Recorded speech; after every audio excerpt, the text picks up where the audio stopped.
دلته خلکو غزلې جوړې کړي دي وایي ستا لویه ګناه دا ده چې ته پښتون یې. موږ دا ورته وایو چې ستا لویه ګناه دا ده چې ته پښتون نه یې ګلخان یې. ته یو وار پښتون ته بیا د یوه ګناه ولا کوي. الحمدلله چې نن پی ټي ایم جوړ شوی دی، عارف وزیر دې شهید کوي، ټوله نړۍ درته ولړزوله. په ټوله نړۍ کې خلک ستا خلاف راوتل چې پنجابی ته دهشتګرد دی، ته ترهګر یې، ته ظلم کوې. دا د پی ټي ایم بدولت دی. نن چې دی د یو پښتانه ته غلطه سترګه ګوري، دی سل واره سوچ ورکوي. پخوا د موږ هسې لکه مرغیانې دا ته راوژلو. پی ټي ایم دغه ګټې راوړي دي او نورې ګټې هم راوړي، او هغه ګټې په هغه صورت کې راوړي چې د دغه کام اعتماد د هغه طرف برقرار وي او دغه کام د پی ټي ایم سره منظمه ولاړ وي.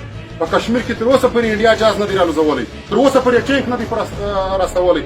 تاسو یې وینئ د پاکستان په میډیا کې وینئ، هلته خالي هغه شیلینګ پر کوي. لیکن او نامرده و پنجابی او زما دشمنه، تا زما د وزیرستان پر پښتنو باندې ستا د ملک بهترینه جاذب سوله والوزوله. دا ورځ ټول پښتانه ولا کوي رکي. لیکن وخت به انتظار کو. تا دلته پښتانه راوځړول، تا دلته پښتنو په ولو په لغتو باندې وژلي دي. دا ظلم ولاکه چنګیز کړی دی، دا ظلم ولاکه هغه څه مخکې انګریزانو کړی دی، لکه کوم ظلم ستا کړی دی. وافریدي راسه که د پښتنو غمخواره پر دغه ظلم باندې خوله پرېږده، زه دې ملګری یم. که پر دې ظلم باندې خوله نسې پرې کوئ، مېسینګ پرسن نسې یادولی، بیا دې دا خیرات ځان ته ورکړه. بیا پښتانه خیراتخواره نه دي، هلته قرار کښېنه. پښتانه ترابده په دا ډرامو باندې ډېر ښه پوهېږي.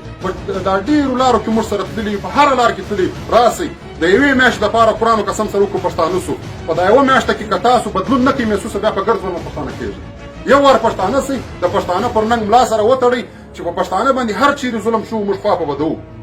دا د پښتانه حقوق راکه، زما پر وسایلو ما ته خپل اختیار راکه. بیا موږ د عمل تر قیامته پورې چلول غواړو. د هېچا سره اختلاف نه لرو، د هېچا سره نفرت نه لرو، ډېر د محبت والا خلک یو. لیکن خبره دا ده چې زما وسایل دې وړي دي، بیا به خامخا زه اواز پورته کوم.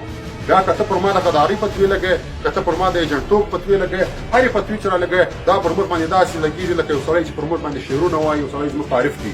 دا موږ اوس په ډاګه کوو د پښتانه کام، دا د پښتانه کام حقوق غوښتل که غداري، دا غداري موږ په ډاګه کوو.